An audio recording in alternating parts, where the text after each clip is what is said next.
ایک نظام دنیا میں سورج کی گردش کے حساب سے چلتا ہے، ایک چاند کی گردش کے حساب سے۔ سورج کی گردش والا سال شمسی سال کہلاتا ہے، جنوری، فروری، مارچ، اپریل، مئی، جون۔ سورج کی گردش جہاں سال میں مکمل ہوتی ہے تو وہ مہینے تقسیم ہو جاتے ہیں۔ اور ایک قمری سال کہلاتا ہے، محرم، صفر، ربیع الاول، ربیع الثانی۔ ہماری عبادات کا نظام دونوں حرکتوں سے متعلق ہے، سورج سے بھی، چاند سے۔ ہماری عبادات میں، شرعی معاملات میں سورج کی گردش کا اعتبار بھی ہے اور چاند کی گردش کا اعتبار۔ ہم نمازوں کے اوقات سورج کی گردش سے دیکھتے ہیں، فجر کس وقت ہے، ظہر کس وقت ہے، عصر کس وقت ہے، مغرب کس وقت ہے، عشاء کس وقت ہے۔ ساری نمازوں کے اوقات کا تعلق سورج کی گردش سے، سورج کے آگے آگے، سورج کے پیچھے پیچھے۔ سورج کا دورانیہ بڑھ جائے گا تو نمازوں میں وقفہ زیادہ ہو جائے گا، سورج کا دورانیہ کم ہوگا تو نمازوں میں وقفہ کم ہو جائے گا۔ ہماری روزمرہ نمازیں سورج کے حساب سے۔ رمضان کا روزہ بھی سورج کے حساب سے ہی ہے۔ طلوع فجر، غروب آفتاب، اس کا تعلق سورج سے ہے، اس کا تعلق چاند سے نہیں ہے۔ طلوع فجر سورج کے طلوع سے پہلے ہوگی اور غروب آفتاب سورج کا غروب ہے۔ ہمارے روزے کے دورانیہ کا تعین بھی سورج کی گردش سے ہے۔ ہاں ایک فرق ہے، اصولی بات ہے، ہمارے ہاں شریعت میں دنوں کا تعین چاند سے ہوتا ہے، اوقات کا تعین سورج سے۔ ہم جب ایام طے کرتے ہیں، یہ شب برات ہے، یہ شب معراج ہے، یہ شب قدر ہے، یہ ایام بیز ہیں، اور یہ جناب ایام حج ہیں، یہ جو ایام جب طے کرتے ہیں، اور رمضان کا مہینہ ہے، یہ محرم کا مہینہ ہے، یہ عاشورہ ہے، ایام اور مہینے جب طے کرتے ہیں تو ان میں اعتبار ہوتا ہے چاند کا، لیکن جب اوقات طے کرتے ہیں تو ان میں اعتبار ہوتا ہے سورج۔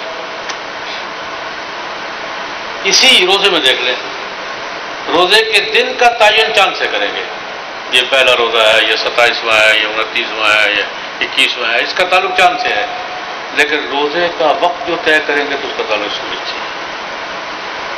حج کے ایام کا بھی یہی حال ہے، حج کے ایام طے کریں گے چاند سے، آج یوم ترویہ ہے، آج یوم الحج ہے، آج یوم الاضحیٰ ہے، اب یہ ہے، لیکن حج کے اوقات اور اعمال کا تعین سورج سے ہے۔ رمی کس وقت کرنی ہے، مزدلفہ کب جانا ہے، عرفات سے کب آنا ہے،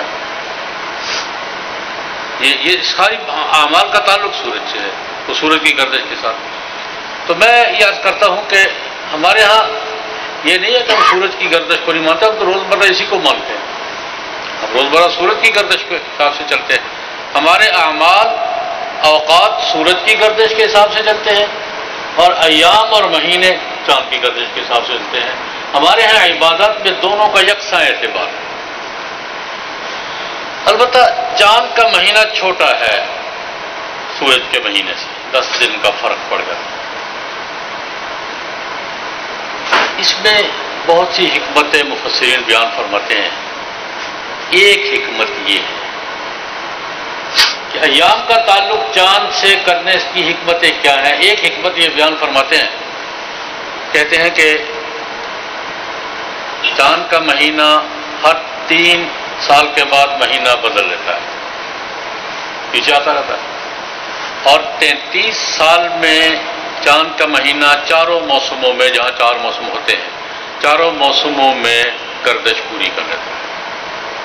اگر ایک مسلمان بالغ ہونے کے بعد کبھی عمر کو پہنچنے تک، یعنی اس کو 30-35 سال مل جائیں، تو وہ سال کے ہر موسم کے روزے رکھ لیتے ہیں۔ ٹھنڈے روزے بھی مل جاتے ہیں، گرم روزے بھی مل جاتے ہیں، لمبے روزے بھی مل جاتے ہیں، درمیانے بھی مل جاتے ہیں، چھوٹے بھی مل جاتے ہیں۔ ایک حکمت یہ بیان کرتے ہیں کہ ایک مسلمان بالغ ہونے کے بعد 14-15 سال کے بعد 33, 34, 35 سال اسے مل جائیں، وہ سال کے ہر موسم کے روزے رکھ لیتا ہے، اور اس کو ٹھنڈے، گرم، چھوٹے، بڑے، درمیانے سارے روزے مل جاتے ہیں، گویا پورا سال روزے رکھتے ہیں اس نے۔ یہ ایک حکمت یہ بیان۔ حج کا بھی یہی حال ہے. حج بھی 33 سال میں گردش کاٹتا ہے، اور گرمیوں میں بھی آتا ہے، سردیوں میں بھی آتا ہے، اور درمیانے موسم میں بھی آتا ہے، اور یہ سارے ایک حکمت یہ بیان. صرف ضمن ایک بات عرض کر دیتا ہوں. فقہا مسئلہ یہ بیان فرماتے ہیں کہ زکوٰۃ میں جب ہم حساب کرتے ہیں نا تو چاند کے حساب سے کرنی چاہیے. زکوٰۃ میں سال کب مکمل ہوگا، کب زکوٰۃ دینی ہے، اس کا حساب چاند کے مہینوں کے حساب سے کرنا چاہیے. شرعاً یہ ضروری ہے، ورنہ 33 سال میں ایک سال کی زکوٰۃ مس ہو جائے گی. اگر سورج کے حساب سے دیں گے، جنوری فروری کے حساب سے دیں گے، کہ ہمارے عام حسابات اس سے چلتے ہیں. اگر کوئی آدمی سالانہ زکوٰۃ جنوری فروری کے حساب سے دیتا ہے تو 33 سال کے بعد ایک سال کی زکوٰۃ مس ہوگی. یہ 34 ہوں گے، وہ 33 ہوں گے. یہ ضمنی مسئلہ میں نے اس کے فقہائی بیان فرماتے ہیں کہ ہمیں زکوٰۃ وغیرہ کا حساب چاند کے حساب سے کرنا چاہیے تاکہ درمیان میں کوئی سال مس نہ ہو، وہ پورا ہو جائے.